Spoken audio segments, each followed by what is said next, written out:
আমরা সবাই মানুষ। আর মানুষের এক স্বাভাবিক অনুভূতি হলো রাগ। জীবনের নানা চাপে, ব্যর্থতায় কিংবা অন্যের আচরণে আমরা হঠাৎ রেগে যাই।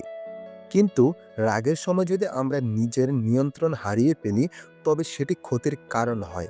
আজকে এই বক্তব্যে আমি বলবো হঠাৎ রাগ উঠলে কী করণীয় এবং কিভাবে আপনি নিজেকে সংযত রাখতে পারেন।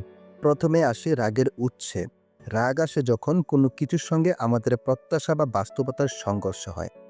আমরা চাই একটি কিছু, কিন্তু তা না পেলে অথবা কোনো অবিচার মনে হলে আমাদের মস্তিষ্ক উত্তেজিত হয়ে ওঠে। এই উত্তেজনে রাগ। কিন্তু একবার ভাবুন তো, রাগ করে আপনি কি অর্জন করেছেন? সাময়িক কিছু উচ্চস্বরে কথা বলা হয় তো সম্পর্ক নষ্ট, অথবা এমন কিছু বলা বা করা যা আপনি পরবর্তীতে অনুশোচনায় ভুগবেন। তাই প্রথম করণীয় হলো নীরব হওয়া। হ্যাঁ, নীরবতা এক শক্তিশালী অস্ত্র। যখন রাগ আসে ঠিক তখনই চুপ করে যান। কাউকে কিছু না বলে নিজেকে সামলান, গভীরভাবে শ্বাস নেন, অন্তত 10 বার। এটা আপনার স্নায়ুতন্ত্রকে শান্ত করে। দ্বিতীয়ত, জলপান করুন। রাগের সময় আমাদের শরীর উত্তপ্ত হয়ে ওঠে। এক গ্লাস ঠান্ডা জল আপনার শরীর ও মনকে কিছুটা স্বাভাবিক করতে সাহায্য করে। তৃতীয়ত, পরিস্থিতি থেকে সাময়িক দূরে সরে যান।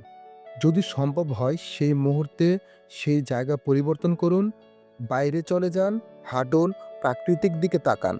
রাগের সময় শক্তি লোপ পায়, তাই নিজেকে সময় দিন চিন্তা করার। এরপর ভাবুন, এই রাগের প্রেক্ষিতে আপনি যদি কিছু বলেন বা করেন তার পরিণতি কি হতে পারে। এই মানুষটি কি আপনার প্রিয়? তাহলে কেন আপনি এমন কিছু বলবেন যা তার মনে কষ্ট দেবে? মনকে প্রশান্ত করতে মোটিভেশন করুন। প্রতিদিন অন্তত 10 মিনিট চোখ বন্ধ করে নিজের শ্বাস-প্রশ্বাসের দিকে মনোযোগ দিন। এতে আপনার মন ধীরে ধীরে প্রশান্ত হবে এবং রাগের উপর নিয়ন্ত্রণ তৈরি হবে। সবশেষে বলবো, রাগ যদি আপনার নিয়ন্ত্রণ না করেন, তাহলে রাগ আপনাকে নিয়ন্ত্রণ করবে। আর একজন মানুষের আসল শক্তি তখনই প্রকাশ পায় যখন সে উত্তেজনার মুহূর্তে নিজেকে শান্ত রাখতে পারে।